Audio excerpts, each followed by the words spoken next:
কেমন আছো সবাই? আশা করি ভালো আছো, তোমাদের পাখিরাও সব ভালো আছে। তো যেমনটা আমি বলেছিলাম যে আমার পরের ভিডিওতে আমি দেখাবো আমার বাজরিকার পাখির বাচ্চার প্রোগ্রেস কেমন হয়, কটা করে বাচ্চা ফোটে এবং তাদের হেলথ কেমন থাকে, তারা কিভাবে বড় হয় সেগুলো দেখাবো বলেছিলাম। তো সেই জন্যই এই ভিডিওটা নিয়ে আসলাম। আর ভিডিওতে যে অ্যাকোরিয়ামটা দেখছো এটাও আমার। তো চলো দেখে নিই বাচ্চা কেমন ফুটেছে। এই হাঁড়িটাতে সম্ভবত 4টের মতো বাচ্চা ফুটেছে এবং হেলথটাও, পাখির বাচ্চাদের গ্রোথটাও খুব সুন্দর, অনেক তাড়াতাড়ি বড় হচ্ছে। এখনও ডিম আছে, হয়তো ফুটবে।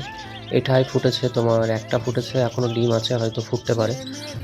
এটাতেও একটা কি দুটো ফুটেছে, বাকি এখনও ডিম আছে, এগুলোও ফুটবে। এই পাখিরটা থেকে আমি অনেক ভালো বাচ্চা পাই। প্রত্যেকটা হাঁড়িতেই প্রায় বাচ্চা ফুটে গেছে, প্রায় 4 জায়গাতে বাচ্চা ফুটেছে, এখনও 4 জায়গাতে ডিম আছে, তো সেগুলোও ফুটবে।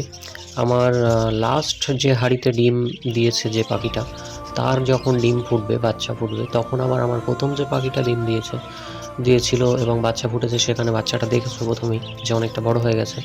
তো ওই বাচ্চা কিন্তু তখন বড় হয়ে যাবে এবং ওর যে প্যারেন্টস আছে তারা কিন্তু আবার ডিম দিয়ে দেবে।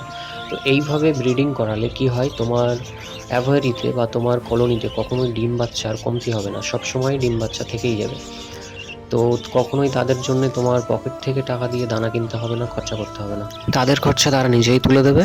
উপরন্ত তোমার শখের শখ মিটে যাবে। তো একজন ভাই ফোন করে জিজ্ঞাসা করেছে যে আমার কাছে কি কি আছে, কি কি পাখি আছে বা কি কি পেটস আছে, আমি কি কি পালি, আমার যে পাখির কলোনি আছে বা পাখির ঘর সেটা কেমন। তো এই ভিডিওটা অনেকটা দেখতে পাচ্ছ যে পাখির ঘরটা আছে নেট দিয়ে ঘেরা, প্লাস্টিকের নেট দিয়ে আমি 3টে পাশ ঘিরে রেখেছি মূলত।